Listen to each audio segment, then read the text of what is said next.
Shalom, puji Tuhan saudaraku, kita hari ini berada di hari ke-143 dalam gerakan membaca Alkitab. Sebelum kita membaca Alkitab di hari ini, mari kita berdoa.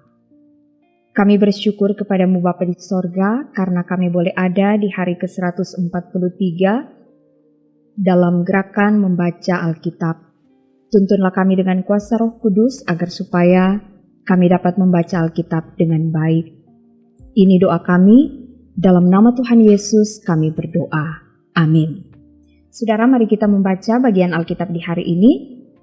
Terdapat dalam Nehemia pasal 1 sampai pasal 4. Demikian bunyi firman Tuhan.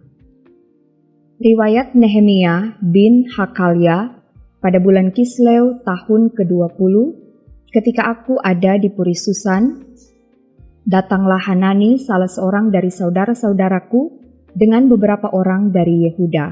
Aku menanyakan mereka tentang orang-orang Yahudi yang terluput, yang terhindar dari penawanan, dan tentang Yerusalem. Kata mereka kepadaku, orang-orang yang masih tinggal di daerah sana yang terhindar dari penawanan ada dalam kesukaran besar dan dalam keadaan tercela. Tembok Yerusalem telah terbongkar dan pintu-pintu gerbangnya telah terbakar. Ketika ku dengar berita ini, duduklah aku menangis dan berkabung selama beberapa hari. Aku berpuasa dan berdoa ke hadirat Allah semesta langit. Kataku, ya Tuhan Allah semesta langit, Allah yang maha besar dan dahsyat, yang berpegang pada perjanjian dan kasih setianya terhadap orang yang kasih kepadanya, dan tetap mengikuti perintah-perintahnya. Berilah telingamu dan bukalah matamu dan dengarkanlah doa hambamu yang sekarang kupanjatkan ke hadiratmu siang dan malam bagi orang Israel, hamba-hambamu itu, dengan mengaku segala dosa yang kami orang Israel telah lakukan terhadapmu. Juga aku dan kaum keluargaku telah berbuat dosa. Kami telah sangat bersalah terhadapmu dan tidak mengikuti perintah-perintah, ketetapan-ketetapan, dan peraturan-peraturan yang telah kau perintahkan kepada Musa hambamu itu.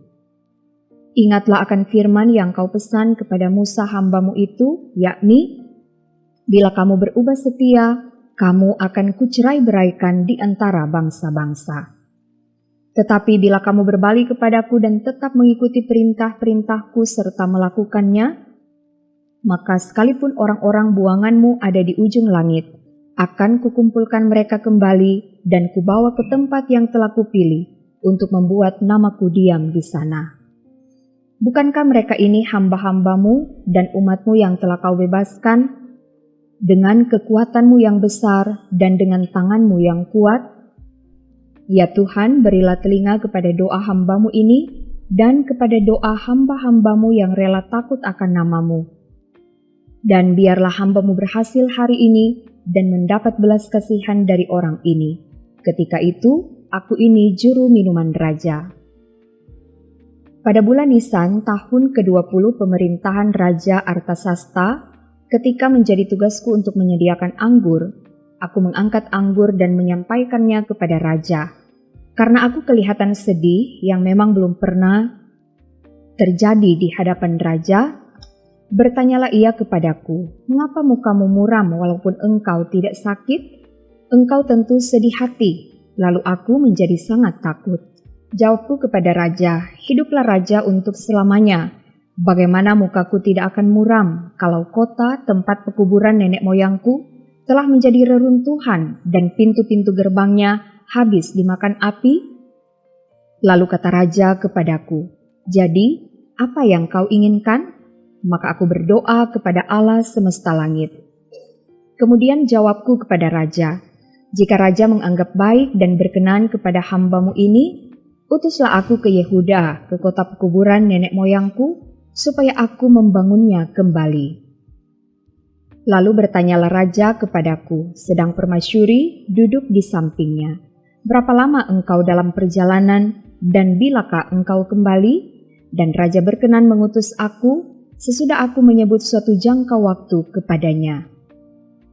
Berkatalah aku kepada raja, jika raja menganggap baik, berikanlah aku surat-surat bagi bupati-bupati di daerah seberang sungai Efrat, supaya mereka memperbolehkan aku lalu sampai aku tiba di Yehuda. Pula sepucuk surat bagi Asaf, pengawas taman raja, supaya ia memberikan aku kayu untuk memasang balok-balok pada pintu-pintu gerbang, di benteng bait suci, untuk tembok kota, dan untuk rumah yang akan kudiami. Dan raja mengabulkan permintaanku itu, karena tangan Allahku yang murah melindungi aku. Maka datanglah aku kepada bupati-bupati di daerah seberang sungai Efrat, dan menyerahkan kepada mereka surat-surat raja. Dan raja menyuruh panglima-panglima perang, dan orang-orang berkuda menyertai aku.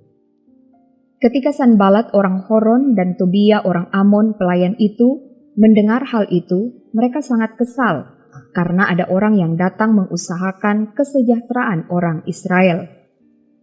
Maka tibalah aku di Yerusalem, sesudah 3 hari aku di sana, bangunlah aku pada malam hari bersama-sama beberapa orang saja yang menyertai aku. Aku tidak beritahukan kepada siapapun rencana yang akan kulakukan untuk Yerusalem yang diberikan Allahku dalam hatiku. Juga tak ada lain binatang kepadaku kecuali yang kutunggangi.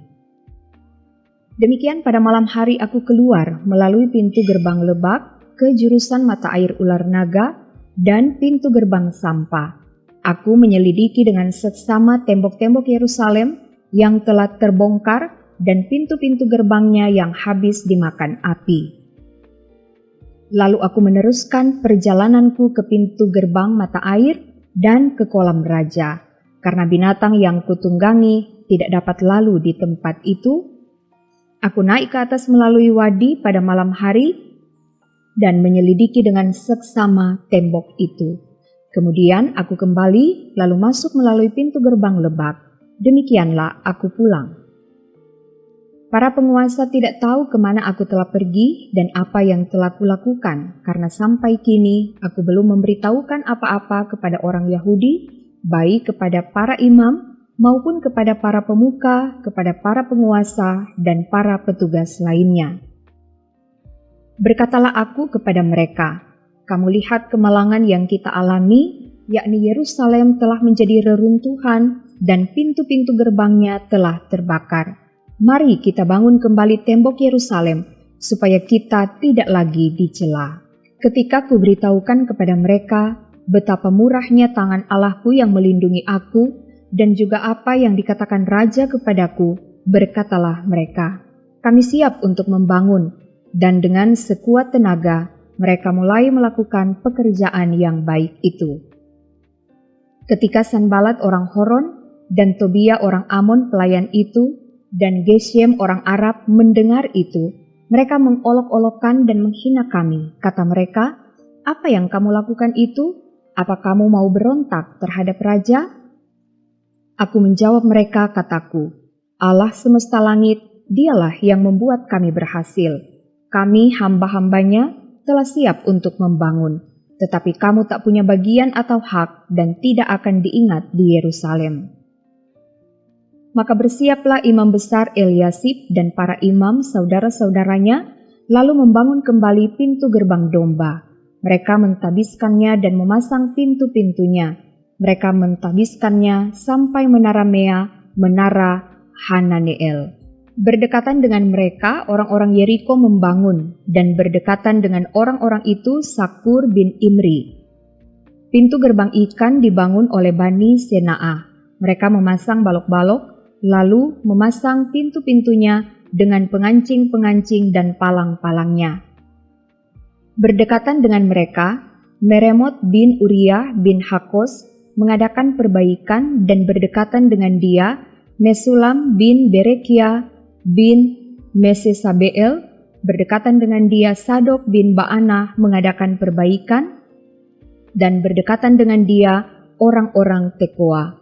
Hanya pemuka-pemuka mereka tidak mau memberi bahunya untuk pekerjaan tuan mereka. Pintu gerbang lama diperbaiki oleh Yoyada bin Pasea, dan Mesulam bin Besoja. Mereka memasang balok-balok lalu memasang pintu-pintunya dengan pengancing-pengancing dan palang-palangnya. Berdekatan dengan mereka, Melaca orang Gibeon dan Yadon orang Meronot mengadakan perbaikan beserta orang-orang Gibeon dan Mispa yang berada di wilayah kekuasaan bupati daerah sebelah barat Sungai Efrat. Berdekatan dengan mereka, Usiel bin Harhaya, salah seorang tukang emas, mengadakan perbaikan, dan berdekatan dengan dia, Hananya seorang juru campur rempah-rempah. Mereka memperkokoh Yerusalem sampai tembok lebar.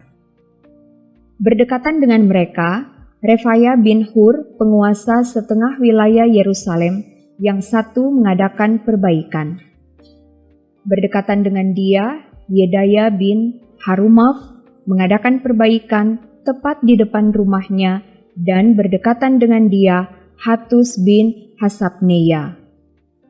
Malkia bin Harim dan Hasub bin Pahat Moab memperbaiki bagian yang lain dan menara perapian.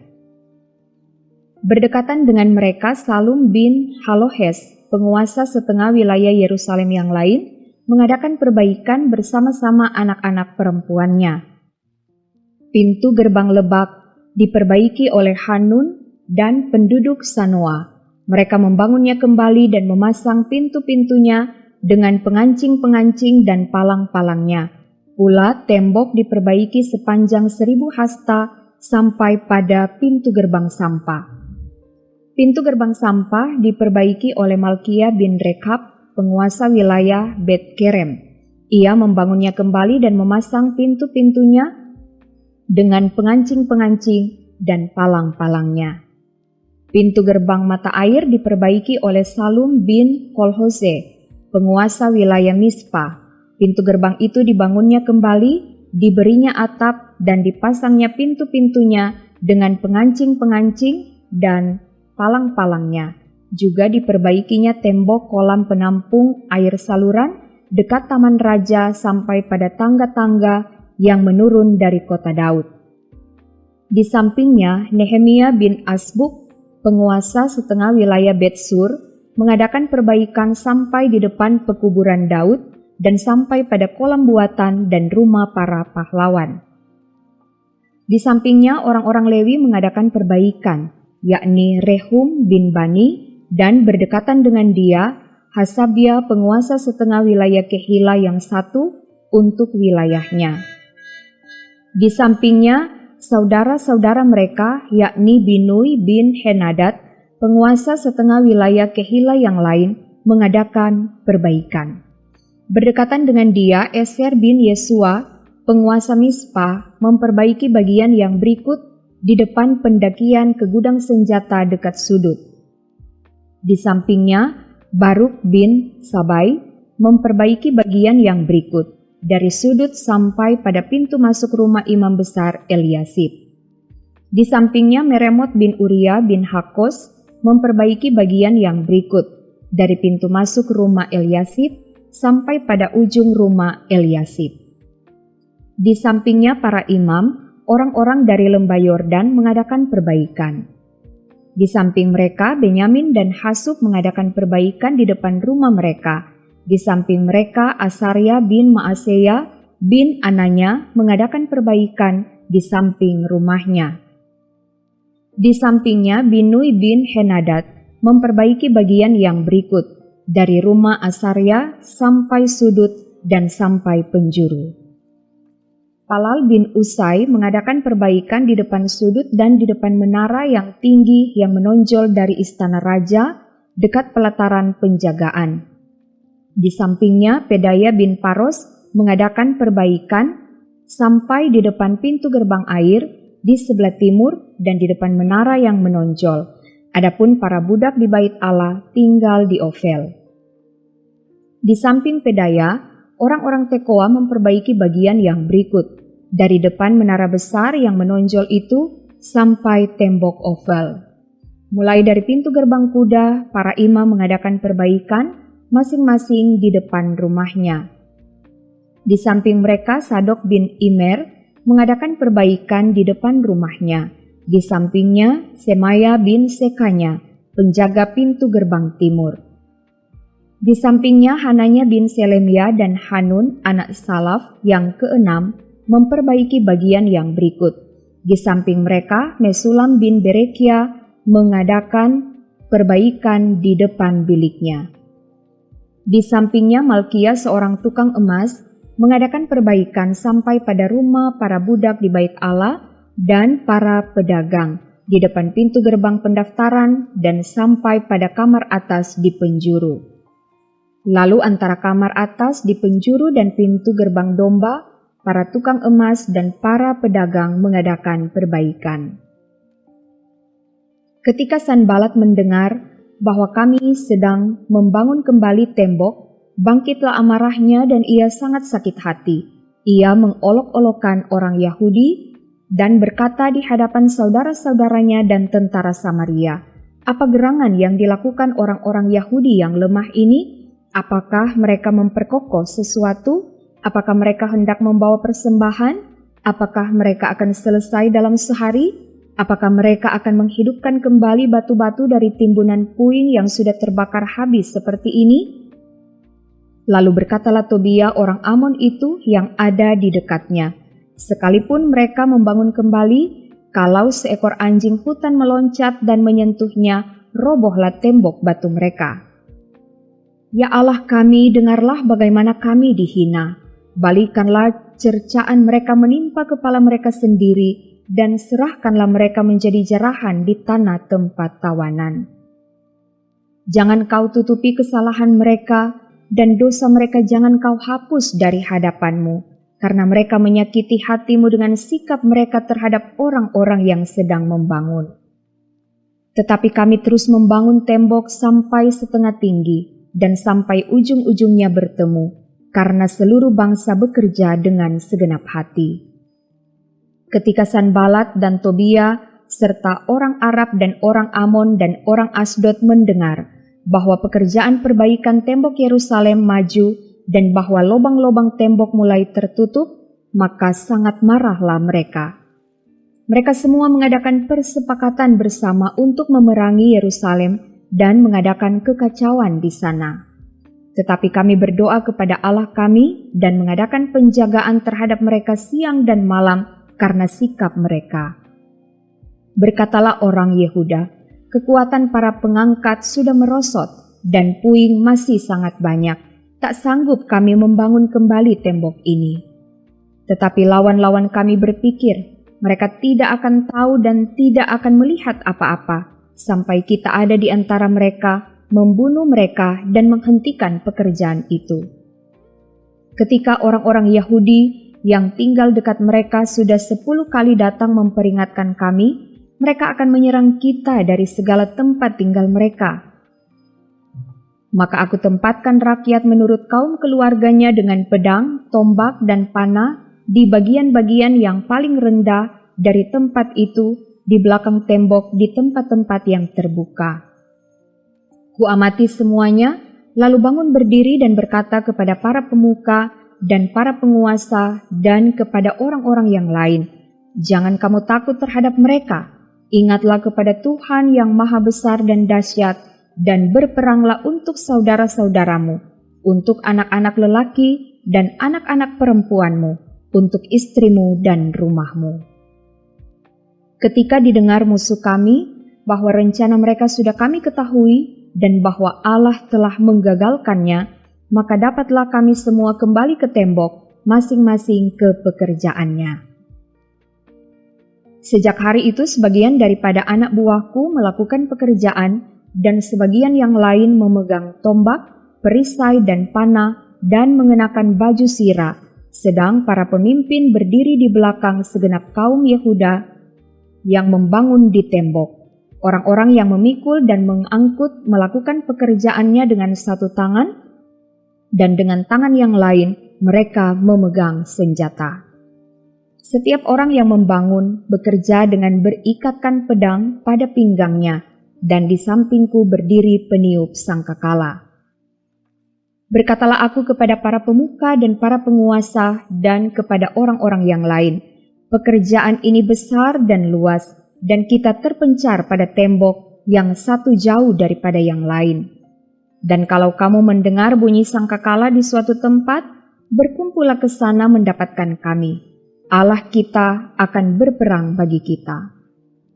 Demikianlah kami melakukan pekerjaan itu, sedang sebagian daripada orang-orang memegang tombak dari merekahnya fajar sampai terbitnya bintang-bintang. Pada waktu itu juga aku berikan perintah kepada rakyat, setiap orang dengan anak buahnya harus bermalam di Yerusalem, supaya mereka mengadakan penjagaan bagi kami pada malam hari dan melakukan pekerjaannya pada siang hari. Demikianlah aku sendiri, saudara-saudaraku, anak buahku, dan para penjaga yang mengikut aku, kami semua tidak sempat menanggalkan pakaian kami. Setiap orang memegang senjata dengan tangan kanan. Demikian pembacaan Alkitab di hari ini. Mari kita berdoa. Kami bersyukur kepadamu Bapa di sorga, karena kami telah selesai membaca bagian Alkitab di hari ini. Biarlah kami semua tetap penuh semangat dan selalu memiliki kerinduan untuk membaca Alkitab setiap hari. Diberkatilah setiap orang yang tetap setia mengikuti gerakan membaca Alkitab, dan diberkatilah seluruh aktivitas yang akan kami lakukan di hari ini. Ini doa kami, di dalam nama Tuhan Yesus kami berdoa. Amin. Saudaraku, demikianlah pembacaan Alkitab kita di hari ke-143. Terima kasih, Tuhan Yesus memberkati. Shalom.